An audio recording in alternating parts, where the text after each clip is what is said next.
Hey everyone, and welcome. So, you're dreaming of that amazing, vibrant reef tank, and you're probably thinking it's all about the gear, right? The fanciest lights, the biggest filters, all the pumps.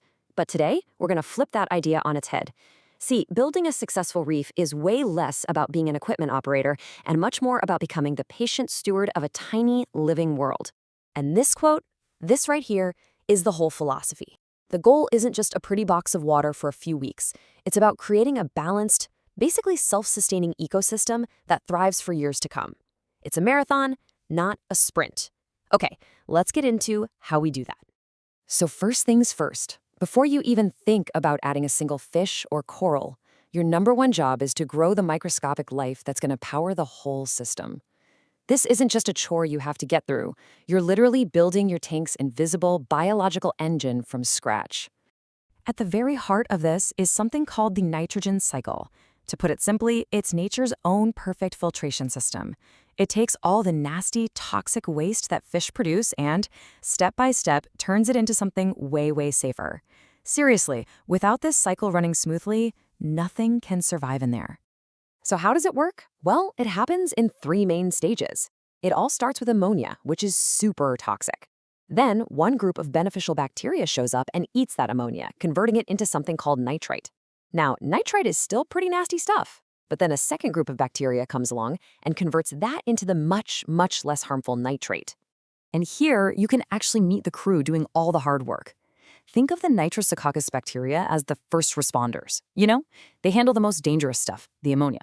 Then they pass the job over to the second shift, the Nitrococcus bacteria, who take care of the nitrite. These little guys are the real unsung heroes of your entire reef. Okay, and here's the part that requires some real patience. Building up this microbial workforce, well, it doesn't happen overnight. You have to give these bacteria time to find a home on your rocks and sand and build up their populations. You should expect your tank to take about 1 to 2 months to fully cycle. Whatever you do, don't rush this step. It is the absolute foundation for everything else. All right, so once your biological engine is up and running, it's time to build the chemical framework. You have to remember, for corals, the water isn't just water. It's like a pantry stocked with all the raw materials they need to build their beautiful skeletons. First on the list is calcium. This is one of the main building blocks for any stony coral. The magic number you're shooting for is right around 420 parts per million, which is pretty close to what you'd find in the ocean. Next up, alkalinity. Now, this one's a bit of a 2-for-1. It's the other half of that skeletal equation, for sure, but it also acts as a critical buffer that keeps your pH from swinging all over the place. A great starting point is 7 DKH. And finally, we have magnesium. Now, its job is a little more behind the scenes, but it's absolutely crucial. You're aiming for about 1,280 parts per million. But what does it actually do? This analogy explains it perfectly. If you think of calcium and alkalinity as the bricks and mortar for the coral skeleton, well, magnesium is the foreman on the job site. It keeps the bricks and mortar from just clumping together and falling out of the water, making sure they stay available for the corals to actually use. Without the supervisor, nothing gets built. Okay, with the biological and chemical foundations solid, we now need to add the energy that's going to drive this whole system. And for a reef, that energy really comes in two main forms: light and water movement. Light is basically food. It fuels the tiny algae living inside the coral's tissue. The intensity of that light, which we measure in PAR, needs to be just right for the corals you're keeping. As you can see, soft corals are happy with pretty low light, while the more demanding SPS corals, they need a whole lot more energy to really thrive. But here's the thing, it's not just about how bright the light is. Not all light is created equal. It's the blue part of the spectrum that is an absolute game changer. That's what really drives photosynthesis for corals. And as a bonus, it's what makes their colors fluoresce and just pop. It's the key to both health and beauty. Now, for that second form of energy, flow. This is so important. See, every single coral is surrounded by this microscopic stagnant bubble of water. It's called the diffusive boundary layer.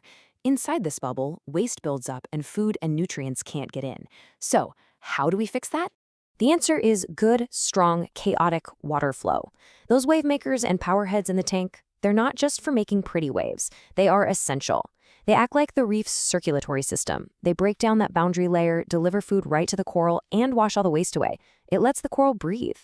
So look, you've done it. You've built a stable ecosystem. You've balanced the chemistry, you've dialed in the light and flow. Now your most important job begins. You are the gatekeeper. Your job is to protect this perfect little world from pests and diseases. And your number one rule of biosecurity is a strict, mandatory quarantine. Any new fish, any new snail, any new shrimp, anything that's going in your tank has to be isolated in a separate quarantine tank for a minimum of 30 days first. I mean it. No exceptions. So why is this so critical? Well, first, it gives you time to just watch the new arrival, see if any hidden diseases or pests show up. Second, it gives them a chance to de-stress from their trip, which is huge. And third, if they are sick, you can treat them in that separate tank without nuking your main reef with nasty medications. Now for corals, your main tool is dipping. The process is pretty straightforward. You mix up a solution, you dip the coral, you use a little turkey baster to blast off any hitchhikers, and you rinse it. But listen up, because step 5 is the one everybody skips and it's the most important one.